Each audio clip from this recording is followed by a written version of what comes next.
Hey ladies and gents, it's me. Welcome to the second season premiere of our show. We've got a special treat for you all today. Today is October, and we're doing our Halloween special.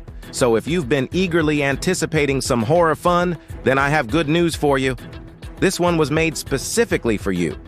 So if you've watched the last episode of Season 1, then you know that we left off on quite the cliffhanger. Our heroes were separated after the battle against the plant army, and nobody has seen or heard from them since. Well, this special will take place immediately following those events. So let's not waste any more time and jump right into it. We begin today's adventure in the subterranean tunnels beneath the ruined city of Havenwood. Here we find Kane and Drasen swimming through knee-deep water. The camera pans up to reveal a massive hole torn into the side of the building above them, letting in light from the surface. Behind them, the tunnel opens up to reveal a large cavern. The pair swims towards it. Drasen smells like mold and bad history. Kane reaches the cavern first and turns back to help Drasen with a hand. As he does, we see chains hanging from the ceiling and 5 corpses floating in the water. All of these beings appear to be monstrous in nature, yet bear a strange familiarity to both Kane and Drasen.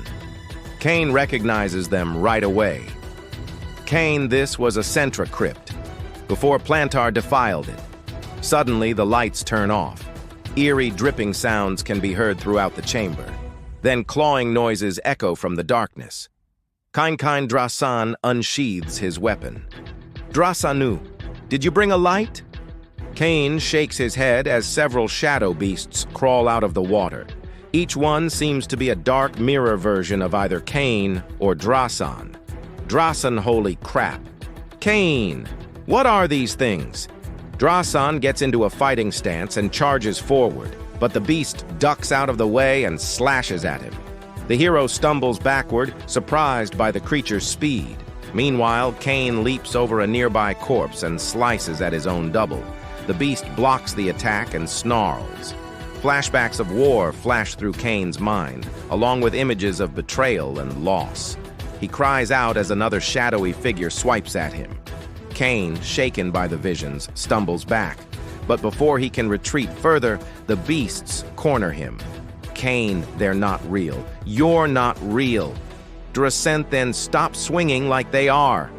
Kane shakes off his thoughts and charges forward. The heroes engage their foes and the battle rages on. Through the flurry of blows, we can hear the dripping from earlier growing louder.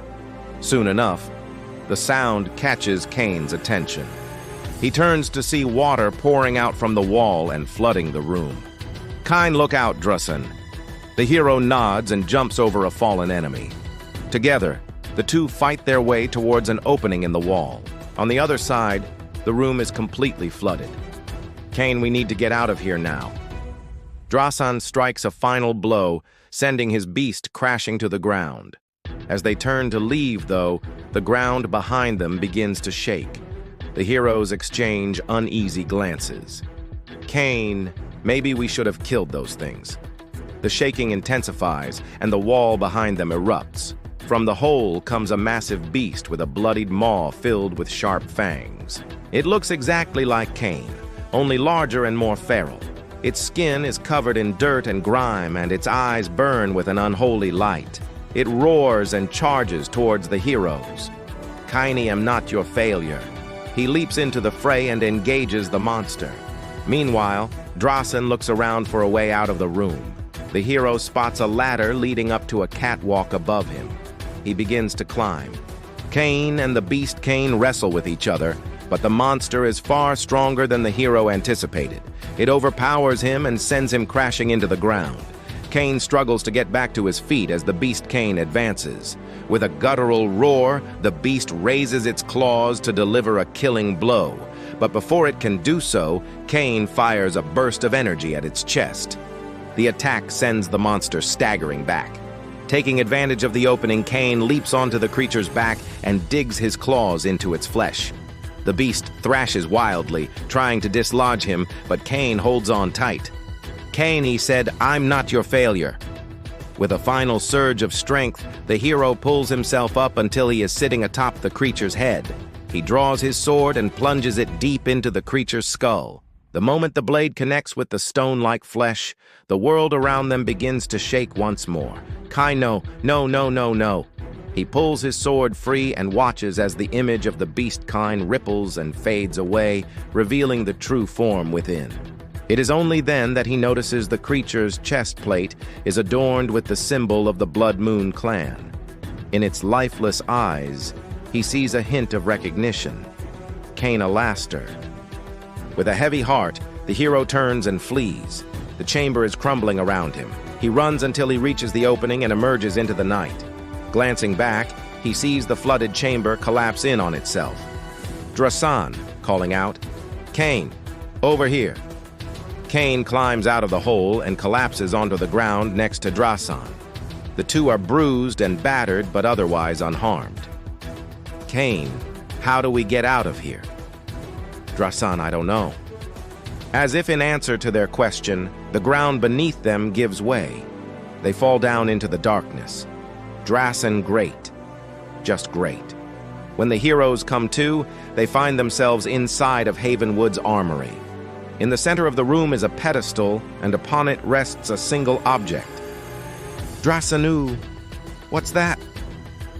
Cain walks over and examines the item. It is a strange orb-like device bearing the seal of the Blood Moon clan. Kaini don't recognize this. Maybe someone will be able to help us decipher it. Drasan, well, let's hope we find someone soon because this place gives me the heebie-jeebies. Together, the two leave the armory and continue exploring the ruins. Eventually, they come across a glyph burned into the wall. It depicts the Centra symbol twisted into the shape of a skull. Drasan, yeah, I think that's a bad omen. Cain, don't worry, Drasan. I don't think anything could possibly go wrong. Drasan, actually, I take that back. Let's never go below again. Fade out. Thank you all for watching. That was the second season premiere of our show. I hope you all enjoyed it. I know I had a lot of fun working on it with my team.